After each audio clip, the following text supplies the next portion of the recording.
Filatelia, numismática, postales antiguas, medallas militares, documentos inéditos, libros históricos de Andorra.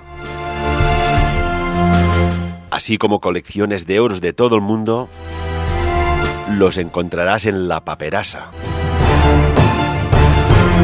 La Paperassa, al servicio de la cultura y del coleccionismo. La Paperassa patrocina el canal de YouTube Sapiens.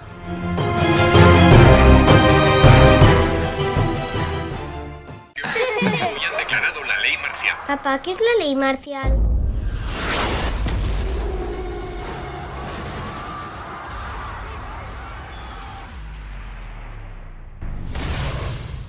Tengo miedo. ¿Cómo sabemos que vendrán? Vendrán. ¿Lista? ¡Papi! ¡Corred, corred! ¡Jerry!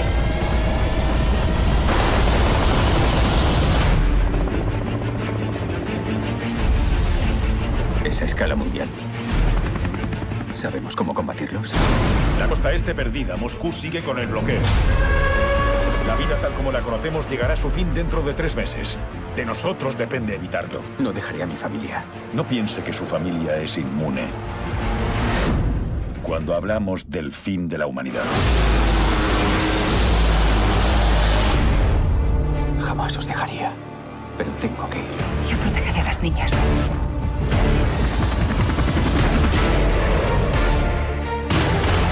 El aviso se envió desde esta instalación. Está claro que nadie se molestó en leerlo. Si logro entrar en Rusia, ¿por dónde empiezo? Rusia es un agujero negro. Busco respuestas.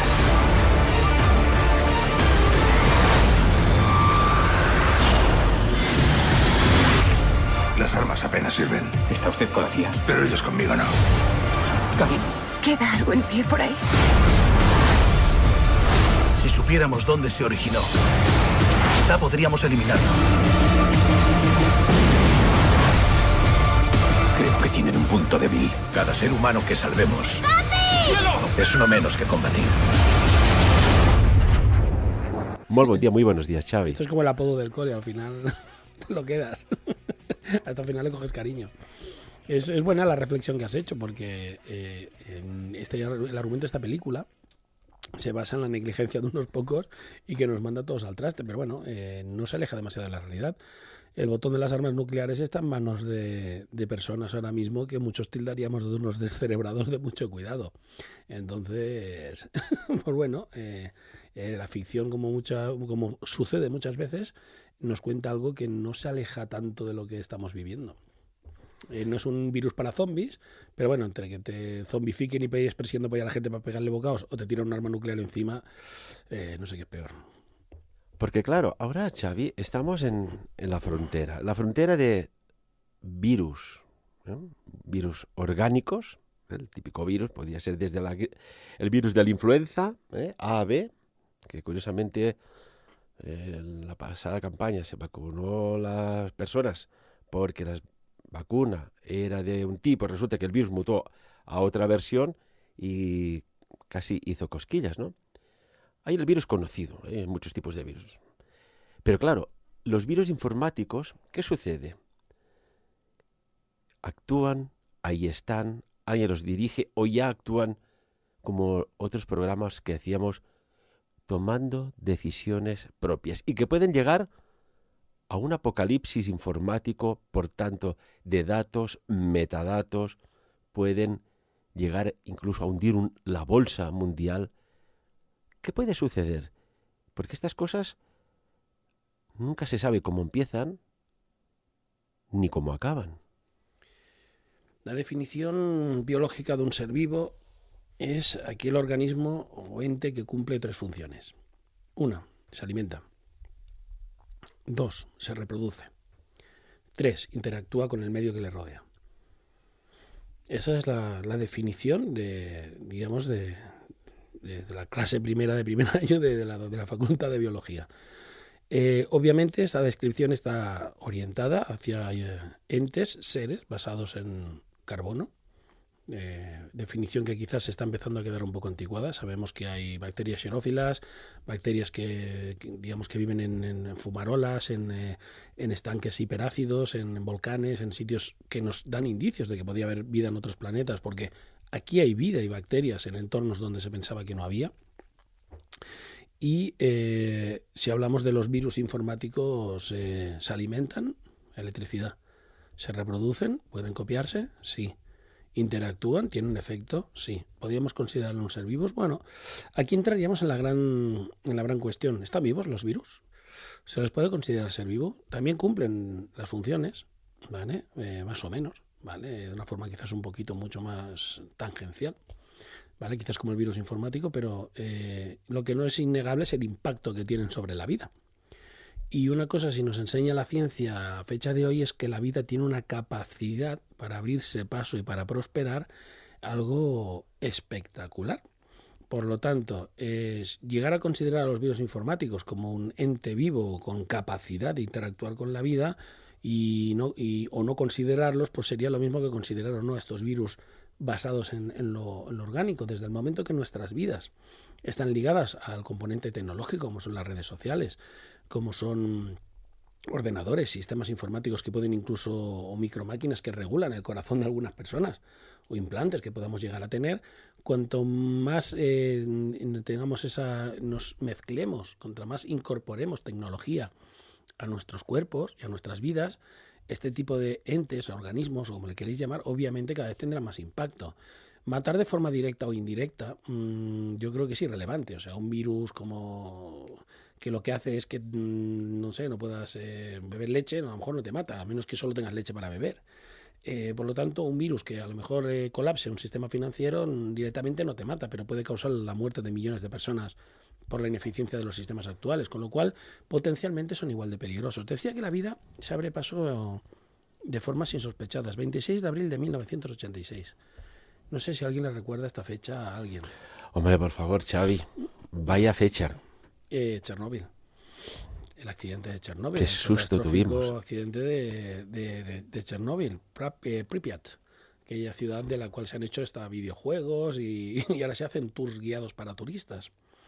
Al principio de la década de los 90, unos científicos que fueron allí a echar un vistazo, y obviamente es del dominio público, aquellos que estéis interesados en programas de fauna salvaje y cosas por el estilo, de que Pripyat o Chernóbil y sus alrededores no están devastados. La fauna y la flora han prosperado sin injerencia del hombre de una forma espectacular. Animales, plantas, por doquier. Es decir, no se ha convertido aquello en una zona de apocalipsis nuclear, todo desolado, con todo de rocas, cosa que sería lo esperado, ¿no? Después de las cantidades de radiación que se liberaron allí. De hecho, han encontrado unas setas, unos hongos morenos, y se les llama hongos morenos, ya os explicaré por qué, que no solo pueblan cada centímetro de suelo que corretea por allí, sino que están creciendo en las paredes del reactor averiado. Os recuerdo de que existe un proyecto que se suspendió hace 15 años o 20 para hacer un sarcófago mucho más seguro para Chernóbil, que el que hay es temporal, que el financiamiento internacional y los 25.000 millones de dólares que hacían falta para hacerlo, al final nadie se puso de acuerdo en quién tenía que ponerlos, y que ese reactor en los próximos 20-30 años corre el riesgo de volver a destaparse y volver a abrirse. Pero bueno, parece ser que a la comunidad internacional eso le importa ahora mismo bien poco, porque a lo mejor para cuando pase yo estoy muerto, ¿no? Bueno, no lo sé. El caso es que, dejando de lado el problema de Chernóbil, que todavía sigue siendo un problema, os recuerdo que el ciclo de desintegración del uranio y del plutonio ronda los miles de años, es decir, cientos de miles de años. Es decir, que no es un problema que desaparece como el tiempo, con el tiempo así en un par de décadas, como estamos acostumbrados los humanos. Ese problema todavía persiste. Pero bueno, como decía, vamos a olvidarnos de la negligencia humana y vamos a hablar de estas pequeñas setas que pueblan las paredes del reactor. Estos hongos morenos. ¿Y por qué se les llaman hongos morenos? Porque contienen grandes cantidades de melanina. ¿A qué os suena esa palabra? Melanina es esa sustancia que se agrega al cuerpo humano y que lo tenéis en el pelo y es lo que hace que nos pongamos morenos. O sea, es lo que vamos a buscar todos este verano, ir a la playa para que nos dé el sol y obligar a nuestro cuerpo a producir melanina para que oscurezca nuestra piel. Bien, pues, ¿qué pasa con esta melanina? Porque, ¿qué tiene que ver setas morenas? A ver, y dice, Xavi, ¿qué nos estás contando? La palabra que os quiero hoy traer es radiosíntesis. Radiosíntesis. Primera ley de la termodinámica. La energía no se crea ni se destruye, solo se transforma. Esta es una máxima universal que está aceptada por la humanidad, que no hemos descubierto todavía nada que la contradiga, y que dice que los niveles de energía de cualquier sistema siempre se mantienen. Que si nosotros pensamos que la energía se pierde o se desvanece, no, se ha convertido en otra cosa que muchas veces al igual no sabemos lo que es. Y obviamente pues aquí entrarían ya desde la parte clásica de la física, de la ciencia, como el calor, la temperatura, la energía cinética, o incluso quizás esas energías, ¿no?, que tenemos las personas y que parece ser que cuando morimos algunos las pueden captar y no desaparecen del todo. Está claro que yo creo que el ser humano todavía no ha descubierto todas las formas de energía, que no ha catalogado todas las formas de energía y que obviamente nos queda mucho por descubrir de este universo. Sería muy pedante por nuestra parte pensar que ya estamos en la parte de arriba del conocimiento, ¿no? ¿Qué es lo que hacen estas setas? Pues bueno, la radiosíntesis hasta hace poco era una teoría postulada por un científico ruso, el señor Kuznetsov, en 1956, y que decía que básicamente se podía captar la radiación del aire y convertirla en un proceso metabólico, es decir, obtener energía. Bien, la Facultad de Medicina de Albert Einstein de Nueva York dijo, parece ser que esto de las setas y este señor no estaba loco, vamos a estudiarlo. En 2007 descubren que efectivamente la melanina, no se sabe por qué, tiene un papel crucial en la metabolización de la radiación para convertirla en energía. Y se ha demostrado en un estudio muy reciente que ya se ha dado por hecho de que no solo es real, porque se han probado estas setas en la Estación Espacial Internacional hace muy poquito, se secuenció el genoma de estas setas. ¿Y por qué en la Estación Espacial?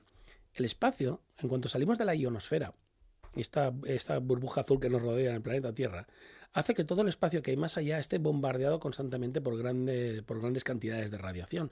Uno de los grandes problemas que tienen los viajes espaciales del futuro es que o hacemos naves de plomo de 4 metros de espesor, complicado subir tanta cantidad de plomo con lo que pesa y esas cosas para allá arriba, o buscamos alguna manera de generar escudos rollo ciencia ficción para parar la radiación o lo que sea. Pero lo importante es que tenemos que sobrevivir en esas naves muy probablemente con altos niveles de radiación. Y han conseguido que estas setas se alimenten de la radiación, no necesitan luz solar, radiación ionizada. O sea, en vez de ponerle una lamparita en el vivero, le ponemos un cachito de plutonio. Y además, son comestibles. Y la radiación ha desaparecido de la seta. Es decir, que hace como una transmutación de radiación en materia viva y alimento. A energía comestible. A energía comestible. Daros cuenta lo revolucionario. Esto es una noticia que está ahí para los frikis. Nos has traído, Xavi, una exclusiva. Como yo, pero... Seguro que de los amigos y amigas que nos escuchan, ninguno, y creo que hablo por boca de todos, lo sabíamos, yo me incluyo.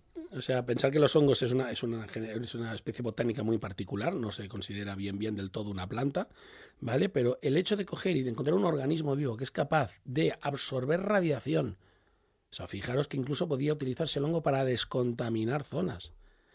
Absorbe la radiación y la convierte en materia viva comestible sin trazas de radiación. Obviamente, aparte de solucionarnos los posibles o quizás futuribles alimentos espaciales para nuestros viajes, lo convierte en el limpia radiación por excelencia, quizás. Si pudiéramos sembrar de hongos zonas donde ha habido Fukushima, por ejemplo, cosas así, al igual los hongos son la solución para eliminar esta contaminación. Al igual metemos los residuos nucleares en cuevas llenas de setas y lo que conseguimos es no contaminar a perpetuidad el planeta, perdón. Bueno, en todo caso, yo lo que os quería acercar hoy es este concepto, porque para decir, comentando un poco lo del hilo conductor que tú traías, ¿no? de los virus, es decir, la naturaleza, cómo nos sorprende, y cuando hay algo en abundancia, como es el tema de Chernóbil y la radiación, aparece un organismo que de repente dice, hombre, pues ya que sobra de esto, yo me lo como.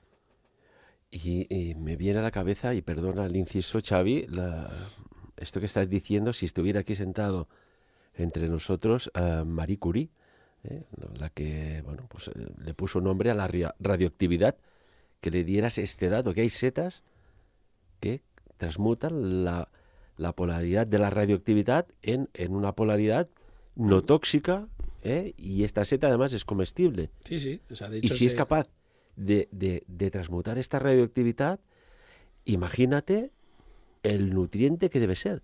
Ríete de aquellos filetes que te zampas cuando vamos a cenar. Potentes y energéticos son eso, desde luego. La reflexión que yo quería hacer, que transportaros hoy, o sea, yo de hecho en cada programa siempre procuro que transportaros una idea que os tenga ocupados al menos 15 minutos dándole vueltas. si en la Tierra, con lo pequeñita que es, con lo singular que es y como digamos, como resultado de una causalidad o probabilidad, aquí podríamos utilizar las palabras de Matrix, ¿no? Y digamos que con las limitaciones que tiene la Tierra, porque la Tierra no representa todas las posibilidades de la vida en todas sus formas y aspectos. Tenemos que, para el primer gran accidente nuclear que hubo en la historia de la humanidad, en menos de 30 años, bueno, de hecho estos hongos, ya te digo, en menos de 4 o 5 años ya habían medrado enormemente y obviamente ahora se ha confirmado.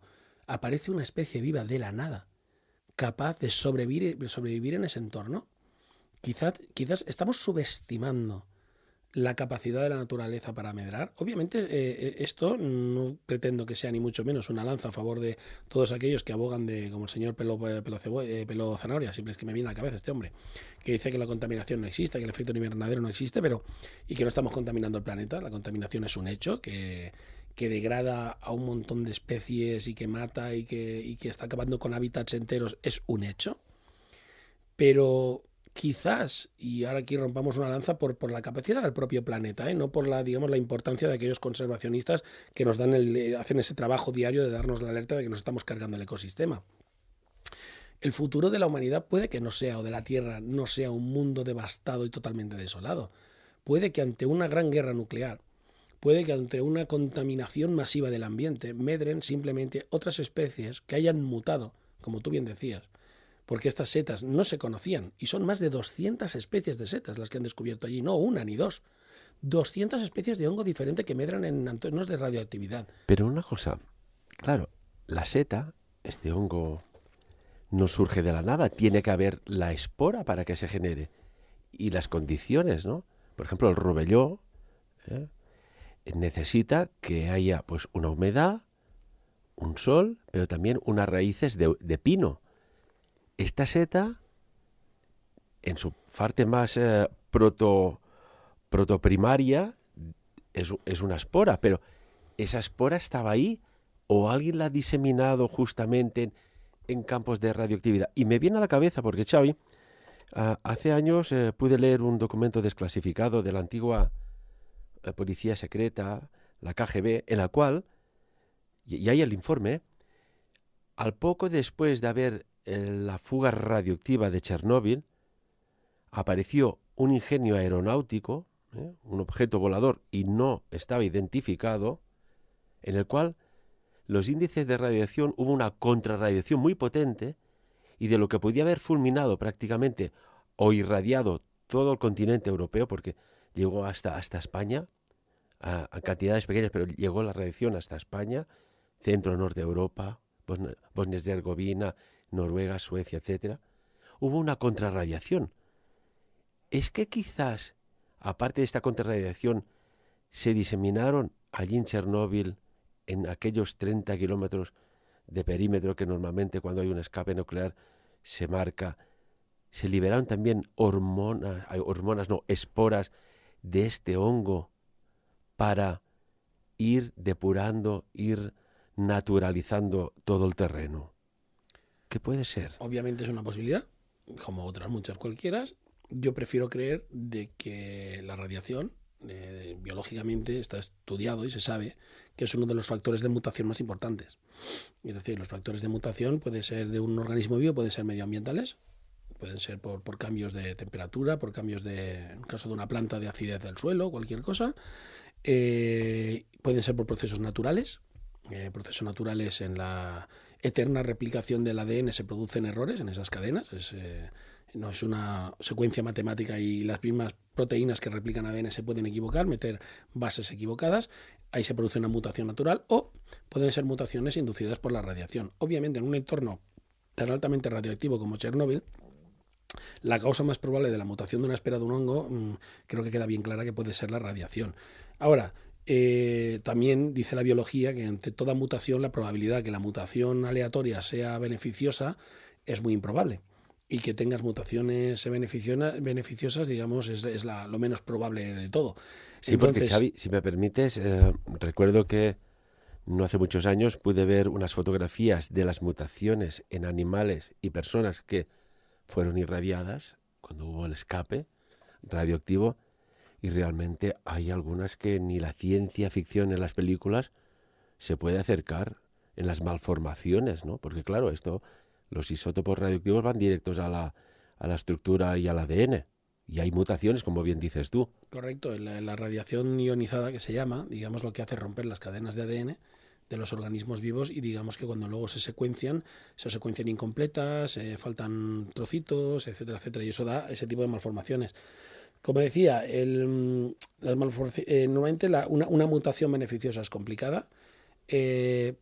Parece ser que hay un acuerdo entre todos los biólogos de que cuanto más complicado es el organismo, más probabilidades hay de que una mutación sea no beneficiosa, que aquellos organismos que son más simples, más sencillos, de estructura mucho más menos compleja, parece ser que tuvieran más posibilidades de que la mutación no les afectara tanto, pero en todo caso, y ahora pues nos venimos un poco a la teoría del eslabón perdido, ¿no? Todavía no se sabe muy bien cómo saltamos de estar ahí topeludos en una cueva dándole a un palo a ser un Homo sapiens, y aquí tenemos una prueba que en cuestión de 5 años aparece una seta mutada, porque no queda otra, es una seta mutada, ¿vale? Y que de repente tiene unas habilidades mágicas alucinantes, absorbe la radiación y no solo eso, es capaz de transformarla en energía y alimentarse de ella. Obviamente esta seta parece una seta alien, o sea, parece una seta alienígena, es decir, está hecha de ADN, de carbono y de bases que se encuentran en la Tierra, pero que en 5 años aparezca una seta mutante que es capaz de vivir en el acidísimo suelo de Chernóbil, ojo, donde medran otras muchas más plantas. Pero a diferencia de las otras plantas que han tenido que desarrollar, digamos, sistemas biológicos para sobrevivir a un suelo superácido, causado por la lluvia ácida después de la explosión, se siguen alimentando de lo mismo, se siguen alimentando del sol, del oxígeno, del dióxido de carbono, etcétera. Sin embargo, la seta ha ido un poco más allá. Se alimenta de radiación. Claro, la radiosíntesis se trata del primer organismo capaz de alimentarse de radiación. Obviamente eso se puede coger en una película de ciencia ficción y un tío con una mochila de plutonio a la espalda que se hace poderoso. Es decir, no había pasado nunca que descubriéramos algo así. Pero y claro, yo lo he considerado muy importante de traerlo hoy porque es un salto evolutivo en lo que alimentación de seres vivos se llama. O sea, podríamos tratar, sabemos que hay bichos que comen plancton, otros se alimentan a la luz del sol, otros comen fitoplancton, pero que se alimentaran de radiación no conocíamos ninguno. Entonces, y en 5 años no hay uno ni dos, no se ha encontrado una seta perdida, no, es que hay a cientos de miles, 200 especies de setas que recubren toda el área de Chernóbil y las paredes del reactor. Entonces, obviamente, pensar algo como lo que tú has comentado, que quizá alguien las ha traído, las ha sembrado, pues bueno, no es tan descabellado como pensar de que las mutaciones al igual si ocurren tan rápido, mucho más rápido de lo que esperábamos, ya lo igual ocurre algo y mañana nos salen 2 brazos más y es lo normal. Es decir, claro, o nuestros conceptos de biología no están acertados y parece ser que las mutaciones sí se pueden dar en una velocidad extremadamente rápida y hacia caminos totalmente impensables, como es alimentarse de radiación, o esta seta tiene otro origen, obviamente. Yo, en todo caso, la teoría estaba ahí, se ha demostrado, ya sabes cuál es el lema de nuestro programa. Cada uno que piense lo que quiera. Para más información, buscar un Cosmoreno y ahí encontraréis más información sobre estas setas tan divertidas. Claro, porque si estamos hablando de setas radiotróficas, ahora, mira, me viene a la imagen el desastre natural, ecológico, medioambiental de esta isla de kilómetros cuadrados flotante de plásticos que está contaminando los mares, que está en el Pacífico. Hay una isla flotante de plásticos.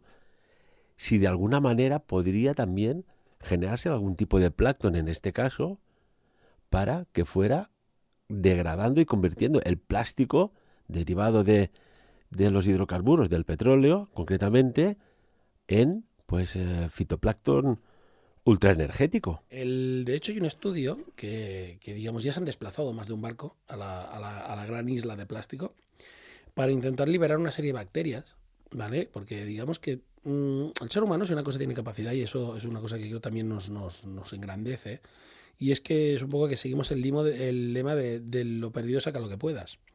Ante las catástrofes y nuestras propias cagadas, vamos a llamarlo así, aprovechamos la oportunidad para luego arreglarlo, intentar hacer, digamos, las cosas mejor, ¿no? Tú decías hace un rato sobre la película de World War Z que no ser previsor no era de estupidez ni de negligencia, que era cuestión de ser humano, ¿no? Es decir, que no prevemos las consecuencias.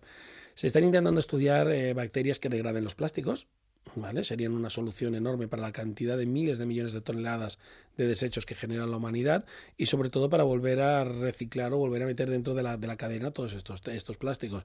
Obviamente todo esto está en fase de investigación, pero podría ser que una vez más la naturaleza nos sorprendiese y sin nosotros saberlo, porque dudo mucho que nadie haya intentado esté tan suicida como para meterse debajo de esa bolsa de plástico, podría ser que el microclima que se forma debajo de esa bolsa de plástico, igual que si fuera una especie de iceberg, pero aquí la mayor parte está flotando por fuera, se generara algún tipo de ecosistema donde algún animalito haya descubierto que puede metabolizar el plástico. Después de la noticia de las setas, a mí no me sorprendería en absoluto que tuviéramos mañana un bicho, un crustáceo, una gamba, que se alimente de plástico. Por una razón muy sencilla, porque hay un montón. Y por otra razón muy sencilla, porque está compuesto de carbono, porque son hidrocarburos. Y es lo que estamos hechos todos, ¿no? ¿Verdad que las plantas y por ejemplo, los vegetarianos pueden procesar la celulosa y nosotros no? Por eso ellos pueden comer hierba y madera y nosotros no. No puede haber un bicho que procese el derivado del hidrocarburo.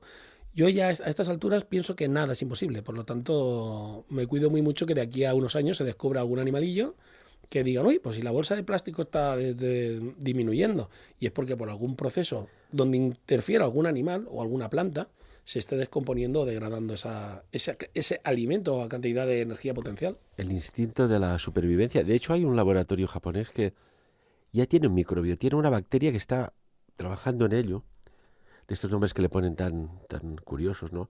La Ideonella sakaiensis, que parece ser que hay muy buenos resultados in vitro, eso sí, en degradar, en convertir en biodegradable el plástico. Imagínate lo bien que iría, porque mientras este plástico flotante está siendo irradiado por el sol, está soltando todos sus tóxicos, entre ellos el bisfenol A, un agente cancerígeno tremendo, mientras se suelta a la atmósfera, pero también se queda formando parte de las moléculas del agua. El plástico en suspensión ahora mismo es uno de los grandes problemas, porque las micropartículas de plástico son tan pequeñas que los filtros de las ciudades y de los grandes sistemas de abastecimiento de agua no pueden filtrar microplásticos. Y sí que es verdad que se han hecho muchos estudios y hoy por hoy existe una gran cantidad de microplásticos en suspensión. Aquí me vienen dos cosas a la cabeza. Una, que seguramente nos adaptaremos. Yo estoy convencido de que si yo ahora me voy a una zona rural e intento beberme un vaso de leche directamente de la ubre de la vaca, me va a dar algo, segurísimo. Esto le pasó en una escuela de agricultores, aquello que haces por las prácticas, y bueno, pues habían asignaturas y prácticas de ganadería y otras de agricultura, ¿no? Y bebían de la escuela pues leche directa de la vaca. Como que el cuerpo ya no está acostumbrado a beber la leche pura, oye, gastros, dolores estomacales, y se pensaba que era algún virus, ¿no? Gastrointestinal, y en realidad les generaba la leche. Mira qué mala leche. Ese lema, ¿no? Que dice, dime qué comes y te diré quién eres. Nuestro organismo se hace a aquello a lo que comemos. Incluso, a ver, no hay que ir mucho más lejos. Tú coges una persona que esté acostumbrada a comer eco o vegano y dale un Big Mac. O sea, es como si le dieras un vaso de cianuro. Es decir, nuestro organismo, nuestro intestino se adapta a aquello a lo que comemos.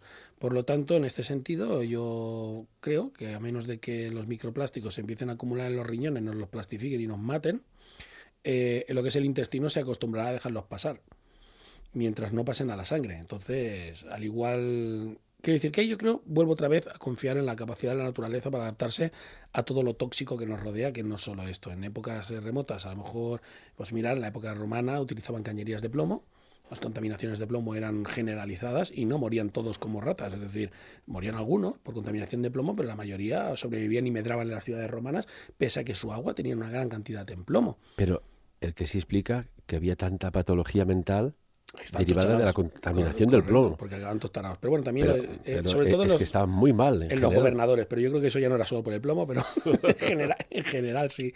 Con lo cual me viene esto por un lado. Luego, por otro lado, que estas catástrofes, estas hecatombes, como la que estamos hablando de las setas, ¿no? Parecen ser que no solo son desastres, parece ser que son necesarias para que nosotros progresemos. Me viene a la mente una frase de la película Ultimátum a la Tierra, será más reciente, obviamente, no la primera clásico en blanco y negro, sino la segunda con el super actor gesticulador Keanu Reeves, el señor cara de cera, porque este señor, creo que todas sus expresiones son iguales, yo no sé cómo... Es igual, no vamos a meternos con el actor. En todo caso... Oye, ahora que dices esto, yo no sé qué sucede, pero yo era chiquitín, vi la película y me quedó tan grabado en el subconsciente cuando sale aquel automatismo, aquel robot, y dice Klaatu, Barada, Nikto, creo que era esto. Era así, ¿no? Sí, Klaatu, Barada, Nikto. Y dices, wow, a ver, a día de hoy dices, ¿qué hay más allá de estas 3 palabras o de esta intención? No lo sé. El Klaatu, Barada, es que en esta Nikto, película, sí. si recordáis, el que haya visto recientemente, la mujer, cuando descubre que el ente que posee al personaje que interpreta Keanu Reeves es el que es el supervisor de la evacuación, lo lleva a ver a una persona inteligente. ¿Vale? Primer detalle importante de la película. Se le lleva a ver a un científico, a una persona inteligente. No le lleva a ver ni a un político, ni a un deportista, ni a un militar. Se le lleva a ver a alguien con un poquito de sein, con alguien con cerebro. Y este señor intenta discutir con él el por qué la humanidad debe ser salvada. Y obviamente el otro, el alien, vamos a decirlo así, solo juzga los hechos. Y este señor al final dice una frase que para mí es no impactante, sino una descripción real de lo que es la humanidad. La humanidad solo cambia cuando se ve al borde del abismo. Esta frase, que se la dice precisamente en una terraza, así con un poco de caída, ¿no?, por debajo, es la que quizás más define a la humanidad. Ante las grandes catástrofes, ante las grandes guerras, o sea, ante lo peor es cuando nosotros evolucionamos. Si miramos nuestra historia en el último siglo, no vamos a irnos más allá, ¿vale? Son las 2 guerras mundiales las que han propiciado el gran desarrollo industrial y tecnológico que tenemos. Son las grandes catástrofes naturales o las grandes catástrofes causadas por nosotros las que hacen que desarrollemos tecnologías y que mejoremos día a día o hagamos descubrimientos innovadores. Si estas setas se convierten en el futuro alimento de los astronautas, por su capacidad de hacer radiosíntesis, habrá que agradecerle entonces a que algún nefasto ingeniero causara la explosión de Chernóbil, porque quizás sin ello no nos hubiéramos dado cuenta nunca. ¿Quién lo sabe? ¿Quién lo sabe? Recuerdo de la película Ultimátum a la Tierra, también hay una frase que nos daría para programas aquí reflexionando y analizando, Xavi. ¿Recuerdas cuando dice, no es vuestro planeta, refiriéndose a la Tierra? ¿Somos conscientes de que somos, pero que no es nuestro planeta? Aquí yo quiero tomármelo como formamos parte de lo que se llamaba Gaia, ¿no?, el gran organismo madre, y de que nos hemos olvidado de que hay que compartirlo con las demás especies vivas.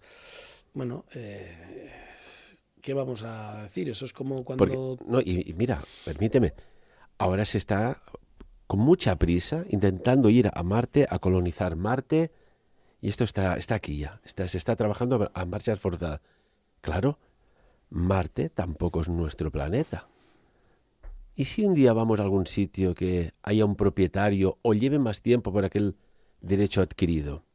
Me viene a la cabeza también esta película, que aparte yo te llamo Matrix porque parece que surjas de la Matrix, Xavi, y lo digo con todo respeto y cariño, que dice lo siguiente. Quisiera compartir una revelación que he tenido desde que estoy aquí. Esta me sobrevino cuando intenté clasificar su especie. Verá, me di cuenta de que en realidad no son mamíferos. Todos los mamíferos de este planeta desarrollan instintivamente un lógico equilibrio con el hábitat natural que les rodea, pero los humanos no lo hacen. Se trasladan a una zona y se multiplican. Y siguen multiplicándose hasta que todos los recursos naturales se agotan. Así que el único modo de sobrevivir es extendiéndose hasta otra zona.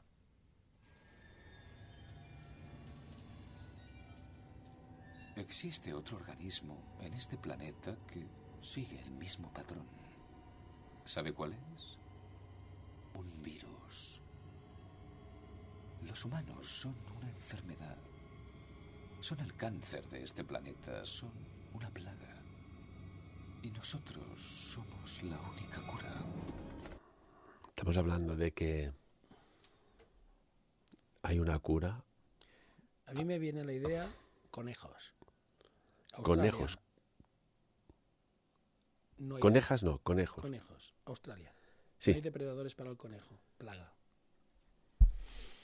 La cuestión del equilibrio de los ecosistemas se basa en un delicado equilibrio entre cazadores y cazados.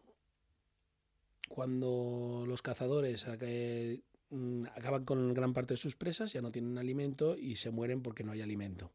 Si hay demasiada caza, hay muchos depredadores y entonces ese ciclo se autorregula a sí mismo de forma continua, de manera que se alcanza un equilibrio. Claro, todo eso es para animales o seres o entes biológicos o no biológicos que tengan un elemento externo que controle su población. El ser humano hace tiempo que alcanzó la cúspide de la cadena trófica en este planeta y lo único que podía acabar con él son las enfermedades. Es lo único que puede acabar con nosotros. Para eso inventamos y desarrollamos la medicina, para combatir las enfermedades y para que eso no fuera un factor que, digamos, mermara nuestras poblaciones. Obviamente es el único gran enemigo que nos queda, la ciencia ficción lo sabe y por eso, pues como hemos empezado con World War Z, un virus, una bacteria, las superbacterias que se dice que existen ahora, que son inmunes a los antibióticos, estos virus de diseño o estas armas biológicas que se escapan de un laboratorio y que tienen el potencial para acabar con toda la humanidad. ¿Por qué? Porque es el único coco que nos queda. Si yo fuera un conejo me contarían cuentos de zorros y tendría miedo al zorro, pero al humano ¿qué le da miedo? ¿Qué le da miedo al humano? Si lo único que nos queda son las enfermedades y tenemos esa sensación que salvo el cáncer, que todos tenemos esa esperanza que a veces se va a curar de la noche a la mañana o dentro de poco porque los avances son significativos, es la única enfermedad que te mata fijo. Yo digo, señores, la naturaleza tiene que regularnos y lucha por regular las especies. Cuando no se alcance la principal causa de muerte, aparecerá una enfermedad como el SIDA. Y cuando el SIDA lo tengamos vencido, aparecerá otra, y luego otra, y luego otra. Porque la naturaleza necesita regular a las especies. Las necesita regular. Y por lo tanto es un combate que no se acaba nunca. Ya no quedan seres grandes que nos den miedo. Ya no hay tiranosaurios que nos persigan por las cuevas, ni leones de dientes de sable. Ahora el enemigo es muy pequeño. Es extremadamente pequeño. Pero ha estado ahí siempre. Ahora hay ese miedo a que el permafrost se deshaga y que libere virus y bacterias de hace miles de millones de años que no estemos preparados y que se conviertan en pandemia.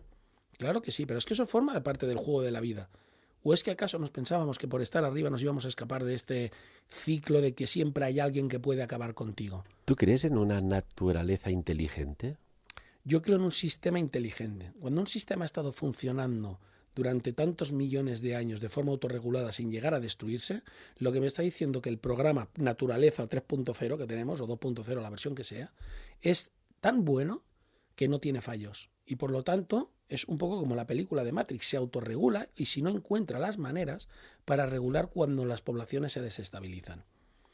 Cada vez las enfermedades, antes, enfermedades que eran súper mortales, como la tuberculosis, la sífilis, digamos, se llegaron a dominar y ya no matan a casi nadie. Luego vino la peste. ¿Quién muere de peste bubónica hoy día? Luego vino la malaria. La malaria, con la vacuna adecuada, ya está muy controlada también. Pero tenemos el ceque. O sea, quiero decir, siempre aparece algo nuevo que antes no estaba y que de repente se vuelve en algo súper mortal. Ojo, también vamos a pensar una cosa. Nos gusta ser alarmistas. Nosotros somos los reyes de la prensa rosa. Al humano, lo que le gusta para mí, si hubiera que dibujarlos con los brazos levantados y gritando ¡ah! Nos gusta escandalizarnos. Una enfermedad con 8.000 millones de habitantes o más que tenemos que mate a 20 personas se llama pandemia. Se llama pandemia, no. Pandemia es cuando haya matado a 100 millones o 200 millones de personas. No ha habido enfermedades como esas. ¿Cuánta gente mató la peste en Europa? Hombre, la peste negra mató entre Europa y hasta donde llegó 100 millones de personas. Esto era el siglo XIV. Prácticamente 2/3 partes de la población. ¿Y de qué sirvió la peste negra? ¿De qué sirvió? Para un florecimiento como nunca había visto Europa. Porque al faltar tanta mano de obra y haber tan poca gente de repente, había más recursos para todos y más necesidad para todo. ¿Qué es lo que han devenido las guerras mundiales?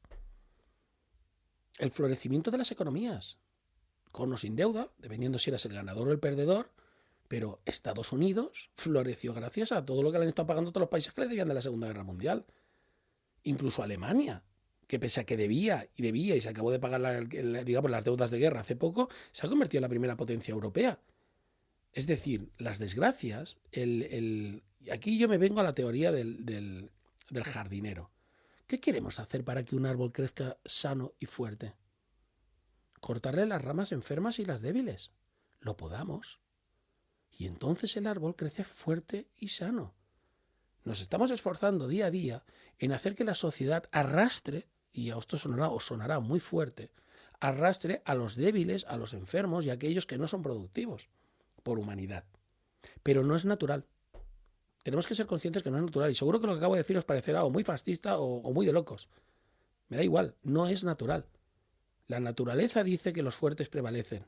La naturaleza dice que para que algo crezca sano y fuerte hay que desprenderse de lo débil y de lo que no produce. Y ese es el orden natural de las cosas. Nuestra sociedad, la humanidad, le va como le va porque nosotros hemos alterado ese orden. Con eso no estoy diciendo mucho, ni mucho menos que haya que dejar de que la gente se muera, ni mucho menos cuando tiene una enfermedad, ni no invertir en medicina. Pero la alternativa a hacer vivir individuos que de otras circunstancias estarían muertos es por una irresponsable e inteligente gestión de la natalidad. Lo que no podemos hacer es, hemos evitado que un montón de gente desaparezca víctima de enfermedades, dolencias, etcétera, etcétera, y encima seguimos con una natalidad descontrolada. Eso es lo que nos convierte en algo que empieza a ser un peligro para el planeta. Eso es lo que hace que tengamos que empezar a buscar sitios más allá de y tener que irnos a Marte o a otro sitio, en mi opinión. ¿Por qué? Porque no hay un verdadero control natural de nuestra población. Así que la lucha contra la naturaleza, por regular la cantidad de gente que tenemos que ser, no acabará nunca. No acabará nunca. A menos que nosotros le pongamos fin. ¿Cómo? De una forma sostenible. De una forma sostenible. Bueno, de hecho, si coges toda la población mundial, uno al lado del otro, caben en el estado de Texas. O sea, mira, sí que hay espacio para moverse. Existen estudios muy serios de gente que es experta, que lo podéis buscar en internet, que dice cuánta gente sobra.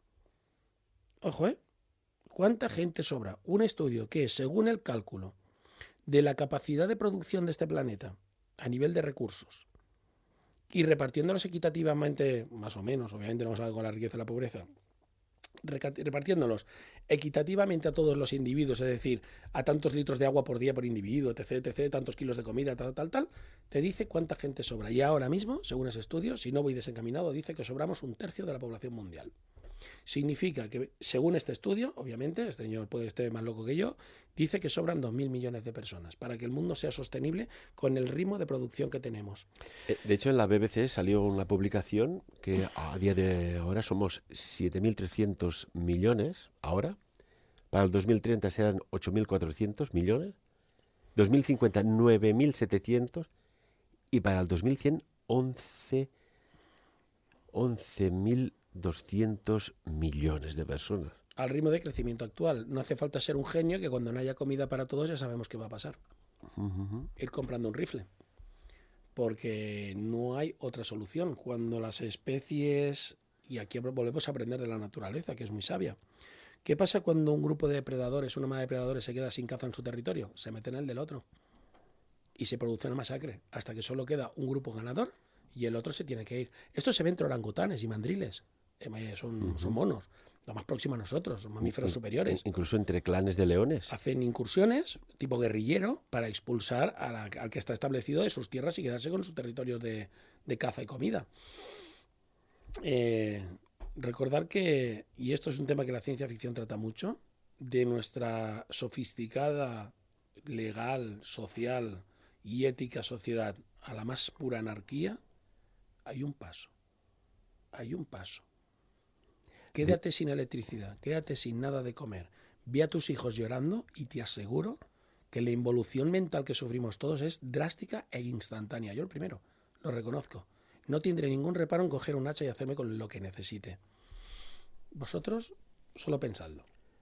¿Tú crees que se debería hacer como hacen algunos países, de tener reservas estratégicas de agua, alimentos, arroz, cereales, tal, por si... Vendrían los de fuera a cogerlo. Yo creo que la única... De hecho, ¿te acuerdas que lo comentamos que hace un par de años?